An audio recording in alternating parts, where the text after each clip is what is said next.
a child's innocent words. A mother's world fractured. Daddy has a lover, he said.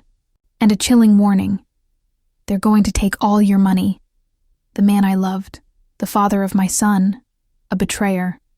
My trust shattered. My future on the line. Can I fight back? Or will I lose everything? Some secrets are buried deep, forgotten. Others are whispered, changing everything. The aroma of roasted chicken filled the elegant dining room, but Amara found her appetite waning. Kian, usually a chatterbox, was unusually quiet, pushing peas around his plate. She noticed his hesitant glances, a troubled look in his bright.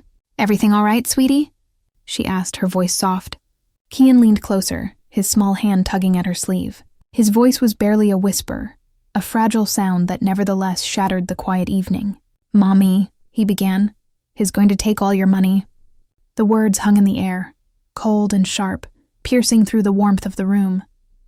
Amara felt a sudden chill, a dizzying lurch in her stomach. Her fork clattered against the plate, the sound echoing unnaturally loud. She stared at her son, her mind struggling to process the impossible accusation, the terrifying implication. It had to be a childish misunderstanding, a game, a nightmare. Yet the conviction in Kian's, hours later, the house was silent, save for the hum of the refrigerator. Amara paced Elias's home office, her mind a whirlwind of doubt and disbelief. She knew Elias had been distant lately, often working late, but she'd attributed it to stress from his new venture. Now, Kian's words echoed, painting every late night and hushed phone call in a sinister light. She picked up a framed photo of them, smiling, taken just last summer. Could this man, her husband, truly be capable of such deception? Her fingers trembled as she placed it back. A sudden thought struck her.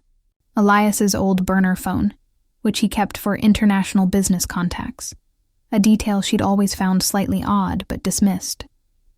She remembered him mentioning it was in a drawer. She hesitantly opened his desk drawer, her heart pounding. Nothing, just papers, pens, and a few old receipts. Relief, then a deeper unease washed over her. It wasn't there, but the absence itself felt like a confirmation of Kian's haunting words, leaving her with a gnawing sense that something was truly wrong.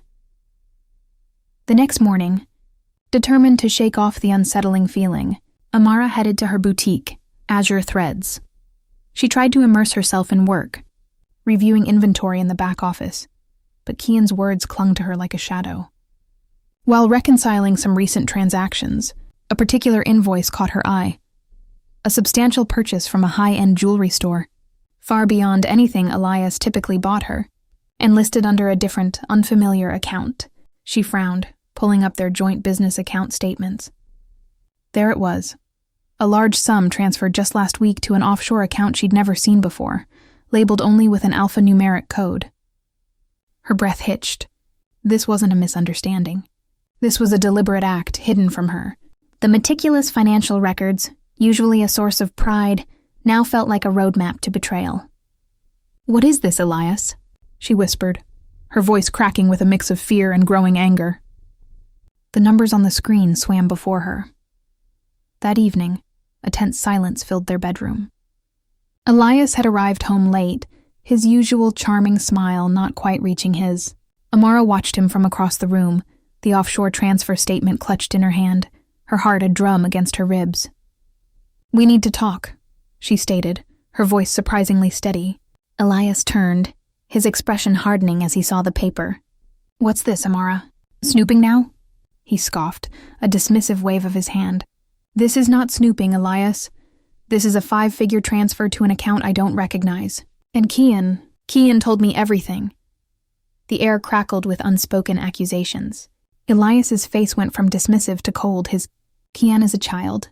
You're going to believe the fanciful ramblings of a 7-year-old over your husband?" he challenged, stepping closer, his voice laced with venom. "And as for your money, let's just say I'm securing our future, a future that might not include you if you keep interfering. You wouldn't want to lose everything, would you, Amara?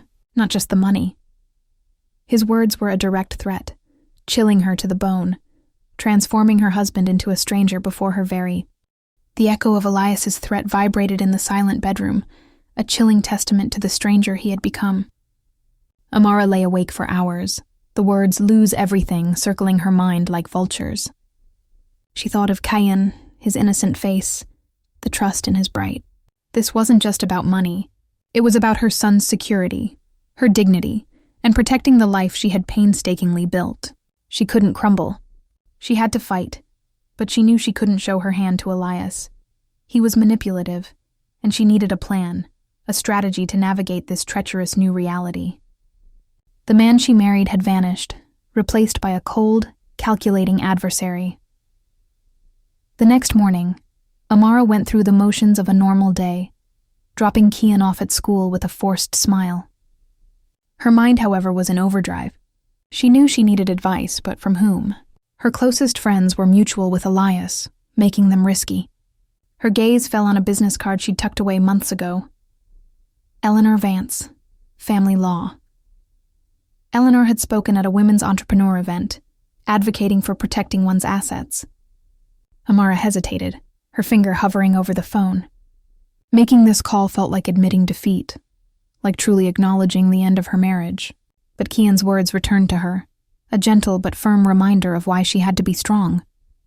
She took a deep breath, steeling her nerves, and dialed the number. Later that afternoon, Amara met Eleanor Vance at a discreet cafe, the clinking of cups and hushed conversations providing a thin veil of privacy. Eleanor with her sharp, knowing threat, omitting nothing. Amara felt a sense of relief, speaking the truth aloud to someone who understood the complexities of such betrayals. Eleanor nodded slowly, her expression grim. This is serious, Amara. The offshore account, the threat. He's moved past simply being unfaithful. He's actively trying to disenfranchise you. Amara felt a cold knot tighten in her stomach, the legal jargon making the threat feel even more real and terrifying. She realized the depth of the battle she was facing. Armed with Eleanor's advice, Amara began to meticulously gather documents, making copies of everything related to Azure Threads and their joint finances. She worked late into the night, her movements quiet and deliberate. A silent operative in her own home, she found an old ledger, hidden behind some tax returns, detailing strange transactions Elias had made years ago. Transactions that didn't align with any legitimate business venture they had. The numbers were small then, but the pattern was clear. A blueprint of his clandestine financial activities that stretched back further than she could have imagined. Just as she was about to close the drawer, her hand brushed against something metallic. It was the burner phone. Elias had moved it. Her heart pounded as she looked at it, a Pandora's box in her grasp. The burner phone felt heavy in Amara's hand, a small St. Fears or offer a sliver of hope. With a trembling finger, she pressed the power button, the screen flickering to life, illuminating the dark room. Her breath hitched as she navigated through the simple interface. What she found was a meticulously crafted web of deceit. An entire second life Elias had been living. There were affectionate texts to a woman named Serena, detailed discussions about offshore accounts far beyond the one she'd already discovered, and even veiled threats directed at business partners who questioned Elias's aggressive tactics. A photo attachment made her stomach clench. Elias, smiling, arm around Serena, in front of a lavish villa, clearly not a business associate. This wasn't just an affair. It was a comprehensive plot to dismantle her life, piece by insidious piece. The true depth of Elias's betrayal, his cold calculation, hit her with the force of a physical blow, leaving her breathless and utterly sickened. The next morning, the vivid details from the burner phone still burned in Amara's mind, cementing her resolve. She knew she couldn't confront Elias directly with this new evidence. He was too cunning and dangerous. Instead, she needed to be strategic. She called Eleanor Vance, her attorney, requesting an urgent meeting at her office later that day. "Eleanor, I found something. It's far worse than we initially thought," Amara said, her voice tight with suppressed emotion. But underlying it was a steely determination. She outlined the contents of the phone, her voice steady despite the tremor in her hands, as Eleanor listened intently, occasionally interjecting with sharp, pertinent questions. Eleanor's expression grew increasingly serious, her notes filling page after page. "This changes everything, Amara," Eleanor stated, her gaze unwavering. "This isn't just about protecting your assets anymore. This is about proving a pattern of fraud and deep-seated deception. It will be a battle, but we have a much stronger case now. We need to act quickly and decisively." Elias, sensing a shift in Amara's demeanor, a newfound coolness, a subtle distance, grew increasingly agitated. He couldn't quite place it, but the air around them felt charged, like a storm brewing. His usual charm wasn't working, and Amara was becoming frustratingly unreadable. He knew he needed to regain control, to understand what she was planning. After school, while Amara was still at work, Elias decided to talk to Kian. He knelt down, offering a conspiratorial smile that didn't quite reach his. "Hey, champ, has Mommy been asking you any funny questions lately?" he asked, his voice deceptively gentle. Kian, engrossed in his superheroes, looked up, a flicker of confusion in his. "Funny questions? About money?" he mumbled, echoing Elias's previous line. Elias's smile tightened. "Yes, exactly. Mommy can be a little silly about money sometimes, can't she? She worries too much." Later that evening, Amara noticed a subtle change in Kian. He was quieter than usual at dinner, picking at his food, and he avoided her gaze. Her mother's intuition immediately flagged it. Something was off. After putting him to bed, she sat on the edge of his mattress, stroking his. "Sweetie, is everything okay? You seem a little sad," she whispered, her voice full of concern.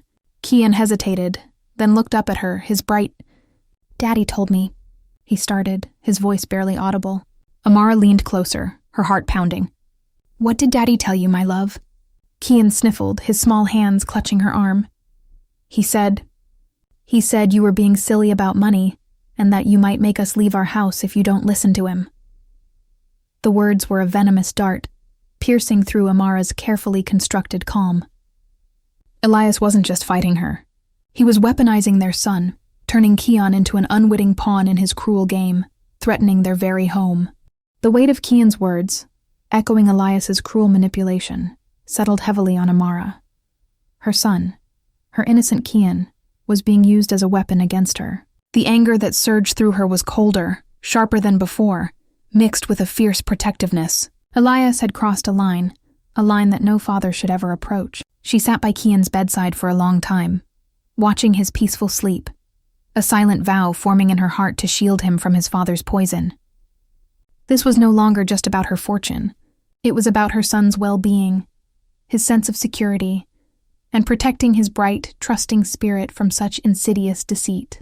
She knew she couldn't allow Elias to continue influencing Kian with his lies and threats. The time for caution was over.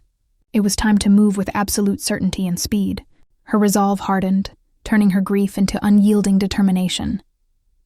The following morning, Amara called Eleanor Vance, her voice firm and unwavering. "Eleanor, he's threatening Kian now. He told him I was being silly about money and might make us leave our house."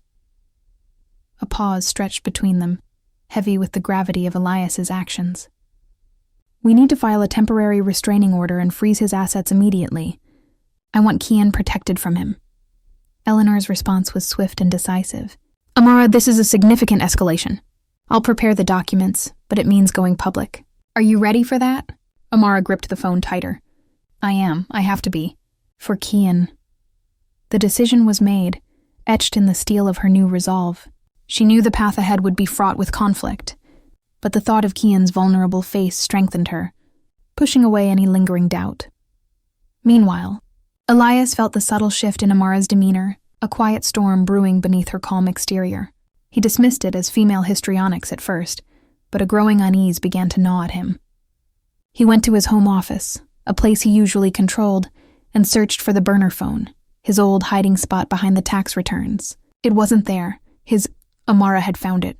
The thought sent a jolt of panic through his system, quickly replaced by a surge of furious planning. He needed to get ahead of this, to counter whatever move she was about to make. He pulled out his main phone, dialing Serena's number, his voice low and urgent. "Serena, we have a problem. Amara knows, and she's not reacting how I expected. We need to accelerate the plan, immediately." Later that afternoon, Amara stood beside Eleanor Vance in the hushed, imposing hallways of the courthouse, the air thick with tension and the scent of old paper. Eleanor, sharp and resolute, held a thick stack of documents.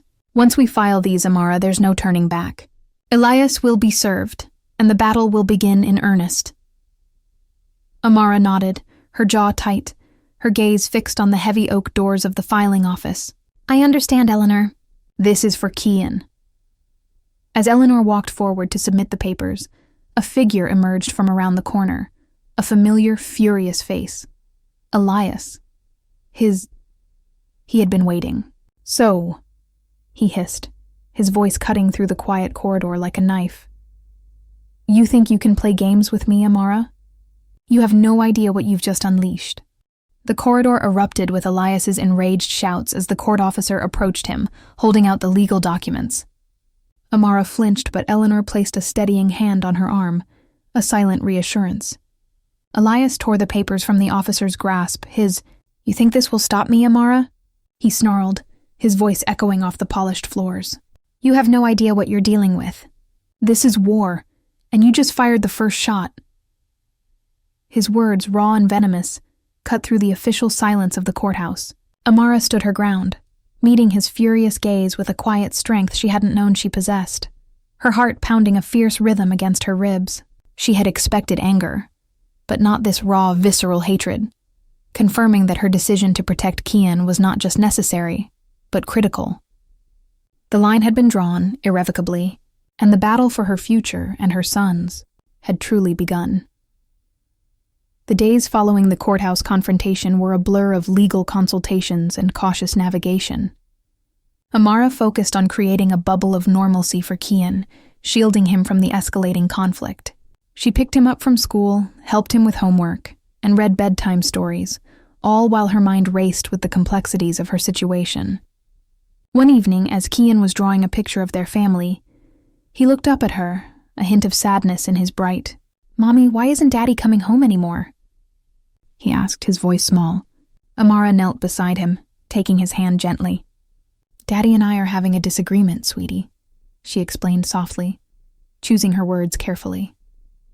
"But it's not your fault, and we both love you very, very much. You're safe with me, always." She held him close, wishing she could erase the confusion from his face, knowing this journey would be harder than she imagined.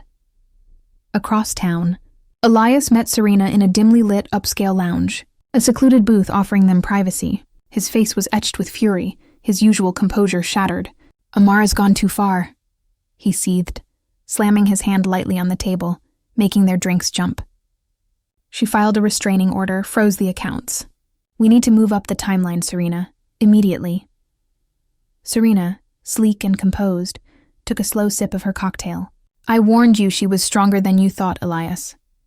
But don't worry, I've already made some calls.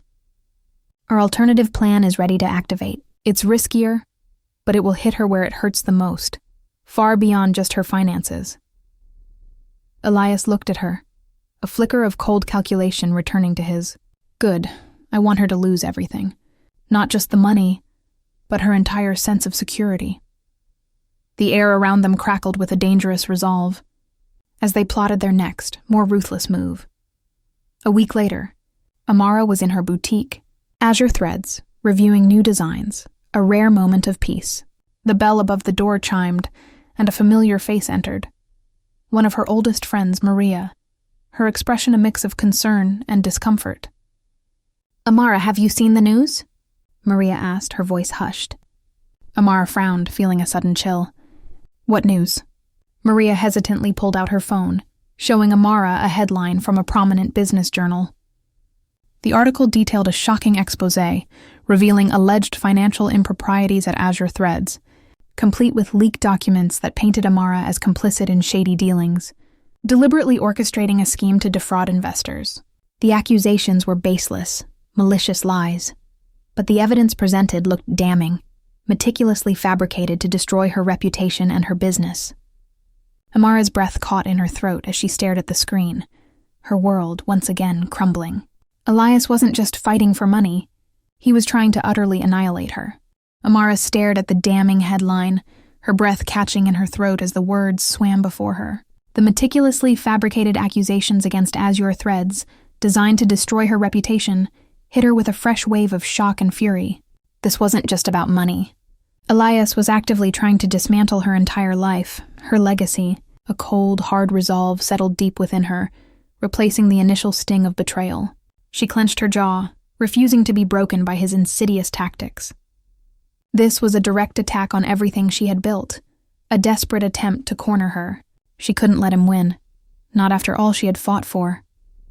She picked up her phone, her fingers flying across the keypad to call Eleanor, her voice steady despite the tremor in her hands. "Eleanor," she began, "we have another problem, but I have a plan." Eleanor Vance listened intently as Amara laid out her plan, her voice calm but firm, detailing how she would expose Elias's manipulation of the financial documents. Amara explained how the leaked information contained subtle inconsistencies that, with expert forensic analysis, would prove Elias's forgery. "He thinks he's painted me into a corner, but he's underestimated the truth," Amara asserted, her gaze unwavering. Eleanor nodded slowly, a slight smile playing on her lips. "This is a bold move, Amara, but I believe it can work. We'll need a forensic accountant to verify your claims, but if we can prove these documents were fabricated, his entire case against you, and potentially his freedom, will crumble." The attorney's words fueled Amara's resolve, knowing they were on the precipice of a pivotal moment. The path to justice was thorny, but Amara felt a surge of confidence that they were finally turning the tide. The courtroom was hushed, every eye fixed on the forensic accountant presenting their findings. The expert detailed the meticulous digital alterations in the leaked documents, proving them to be sophisticated forgeries designed to implicate Amara. A collective gasp rippled through the gallery as irrefutable evidence of Elias's manipulation flashed across the screen. Amara sat composedly, her carefully constructed facade finally cracking under the weight of the truth. His lawyer frantically whispered to him, but the damage was done when the judge's gavel finally fell, declaring the exposé a malicious fabrication and ordering a full investigation into Elias's financial activities. A wave of relief washed over Amara. Justice, though slow, was finally beginning to reveal itself. Elias looked at her, his unraveled. Months later, the dust had finally settled. Elias Cole was facing a litany of charges for fraud and defamation, his empire crumbling under the weight of his own deceit. Serena, implicated in his schemes, had also faced legal repercussions. Amara, though scarred, had emerged stronger, her business thriving more than ever, bolstered by public sympathy and her unwavering integrity. She walked hand in hand with Kian through a sun-dappled park, his laughter a melody that soothed her soul. "Mommy, can we get ice cream?" Kian asked, his bright. Amara smiled, a genuine, heartfelt smile that reached her. "Of course, sweetie. Anything for my brave little man." She knew the road ahead would still have challenges, but she also knew she had found her strength, protected her son, and reclaimed her life. The whisper that shattered her world had ultimately forged her into an unbreakable force. Her future, once shadowed by betrayal, was now brilliantly clear. Thank you for joining Amara on her journey of strength and resilience. Don't forget to like this video, subscribe to our channel, and hit the bell icon for more compelling stories.